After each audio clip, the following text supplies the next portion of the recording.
Want to know more about what it's like to live in Jax? Well, today I'm going to be talking all about what I love about this area and what I hate about living here. Roll that beautiful intro.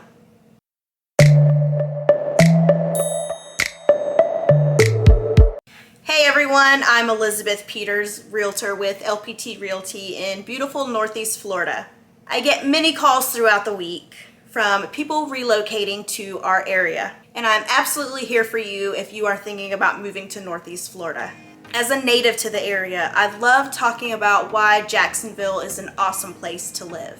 But there are some things I could certainly do without. In this video, I'm going to be covering all the things I think you should know about Jacksonville, including my favorite things and some things I'm not so excited about. So let's get right into it, and I'll start with the things I do love and why I think you should move here. Number one is the activities and events you can find all year long. It does not matter what time of year it is, there are always events happening around town. Art walks, Riverside Art Market, fishing tournaments, golf championships, the River Run, UFC fight nights, Monster Jam, in addition to other pop-up markets around town that I do think are worth checking out. There are festivals for just about everything for every season. The annual World of Nations Festival is one that I look forward to every year. It showcases the different cultures and diversity within our community. You'll experience all the different customs and try lots of different foods and drinks, dancing and live music and different variations from all around the world. So our climate allows for the perfect event production no matter when you decide to come this way. In a similar comparison to activities and events, sporting events, which I feel are worth mentioning on their own. Football, yes. Here in Jags Nation, we would love to welcome you. And we're getting a new stadium, so soon it shouldn't be too unbearably hot during those September games. If you like baseball, you have to check out a jumbo shrimp game. If you are a hockey fan, Iceman games are a blast. The Jacksonville Armada, that's our soccer team, sponsored by our very own LPT Realty. So a lot of exciting things happening in our sports district. I personally can never run out of options for sporting events. Florida-Georgia weekend is a huge signature tradition in our area. Jacksonville loves hosting this rivalry game every year. And even if you don't support either of the teams, you should get out and experience this tradition at least once. So if crowds aren't your thing, but outdoor life is still important to you, then you are still headed to the right place. If being outdoors to you means being outside on the water, whether it be boating, fishing, paddleboarding, kayaking, then Jacksonville is home to several rivers, lakes, creeks, waterways, and of course, the Atlantic Ocean. So for me, green spaces are my serenity place, and Jacksonville operates the largest urban park system in the United States. If you prefer to sit ashore, you can visit any of the state or county parks. There's nature trails, equestrian trails, lots of forest-like greenery. My personal favorite is Memorial Park in Riverside. It has really great river views and is rich with history. I love historical homes and neighborhoods. Jacksonville was founded in 1822.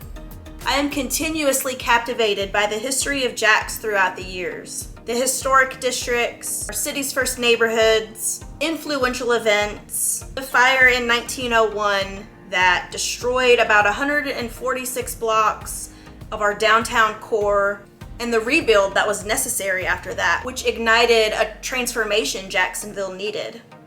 It allowed for a lot of the unique architectural styles to be built that we still see today. The Art Deco theaters downtown and the hotels, our iconic bridges. There also might be some spooky ghost stories thrown into the mix as well with our old city. 201 years old and full of history. Let's say you need to change things up for a bit. We are in a good location that allows for quick trips and very easy planning to go explore other places without really needing to fly there. St. Augustine is still in our general area of Northeast Florida. It usually doesn't take any more than 45 minutes to an hour to drive there. You can easily make a day of that. I'm always going to recommend the alligator farm there, but historic St. Augustine is a really cool experience with a lot of interesting and unique things to do. The Orlando drive is less than 3 hours. If you feel like you need to go swimming in the Gulf, the Tampa-St. Pete area is no more than about a 3.5 hour drive. Have you seen how adorable Savannah, Georgia is? That's just 2 hours north. Now, if you're needing to get to the mountains, you're probably gonna have to drive about 7 hours for that. For me, that's not something I would consider a short drive, but if you consider that a quick trip, then I'm so happy you have that option. Now let's jump into the things that I'm never excited to talk about.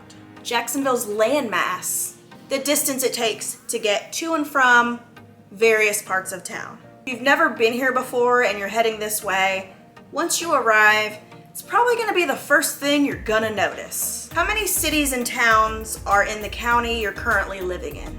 Jacksonville is consolidated by the entirety of Duval County. When I was little, I remember if I ever asked how far away something was, I feel like the answer was always just far. And it was probably just someplace on the other side of the bridge, or maybe the beach. The second I was old enough to drive though, I understood this more than ever. We are very lucky to have everything we need on a day-to-day basis, but there is no denying that Jacksonville is huge. We're about 50 square miles bigger than New York City and Chicago combined. So whether you're looking to find the beach, catch a show at the Florida Theater, spend the day at the St. John's Town Center, take the kids to the zoo, or go camping at Hannah Park, you should expect to cover some serious ground to get there. Luckily, our road system allows for major highways to run through here, and that is going to help a lot with ensuring that you're making good travel time.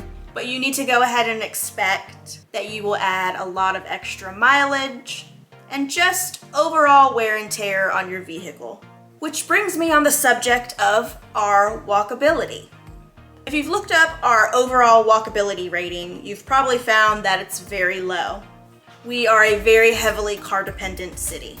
When you consider our landmass, you can tell that not having a car just isn't practical. Our downtown is walkable, the bridges over there are pedestrian and bike friendly, so it's very easy to get around on foot over there, and you can find certain pockets and areas that are walkable. But if you're planning on traveling to and from all different parts of town without a vehicle, it's gonna make things more difficult because, in my opinion, our public transportation isn't structured well enough to accommodate those long trips on a daily basis. So what about public transportation? I'm so glad that we do have that option here, but I do think it could definitely use an upgrade.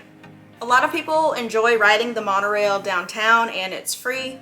I'm hearing that'll be replaced at some point with automatic shuttles, but I think it could be utilized at its potential if they would expand it to other districts outside of downtown where there is heavier traffic. Given our city's overall size, I really think we could benefit from that, but at this point, only time will tell. Almost everyone will tell you that you do need a car if you're gonna live here. And while I do agree with that, it's really only partially. We have the city buses, and I have personally seen where people have had to make this work because they didn't have any other options. So don't let anybody tell you that this isn't manageable. It can be done, but it's gonna take a lot of planning and tons of patience on your part. We have an international airport, which is so convenient for us. But how do you define international?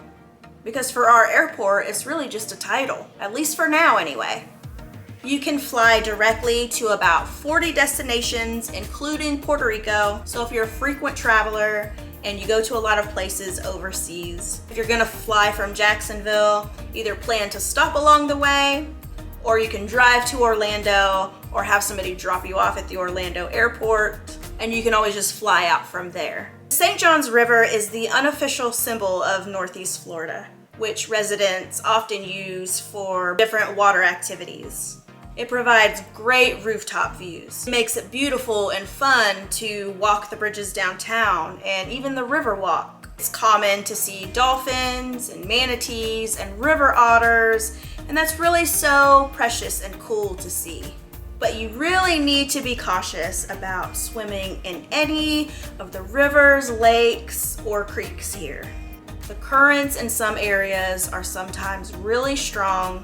In some parts, it's very badly polluted, and you might find a presence of toxic algae and the other wildlife you might find in there. And I'm not even just talking about the alligators and other reptiles, but since bull sharks can biologically adjust their tolerance to fresh and brackish waters, you may occasionally see one in the St. Johns from time to time. So the beach isn't the only place you might experience a shark encounter. Our waterways are vital to the people, the plants, and animals in our area, as well as the economy. And have I gone swimming in sweet tea-colored water where there was definitely a presence of gators? Sure, absolutely. But I feel like as kids, the adults would tell us that there is somebody that goes down there and checks before people can go swimming. And they go down and check for gators, so that way it's safe. But now that I'm an adult, I think that was a lie. I don't think there's anybody going down there and checking to give us the clear to go swimming. And I'm not saying other people don't still swim in these waters, and I'm not saying that you shouldn't enjoy them, especially in the summer, but you shouldn't just jump on in without knowing the risks and without first checking that it's gonna be safe for you to do that. Anytime I reflect on my time away from home, I'm so grateful that my husband's career allowed me the opportunity to move away from my hometown and experience different places. It only revealed to me that no place is ever going to be perfect. And Jacksonville certainly has some negative qualities. But at the end of the day, we could have gone anywhere. That was our choice to return home. Our people are here. Our community, friendships, our hobbies, the things we love and enjoy are here at home.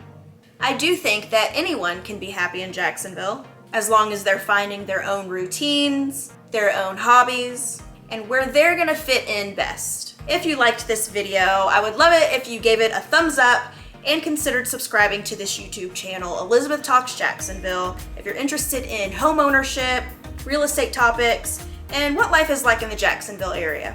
If you have any questions, or if you would like to agree or disagree with anything I've said, you can leave them down in the comments or send me an email at elizabethtalksjacksonville@gmail.com.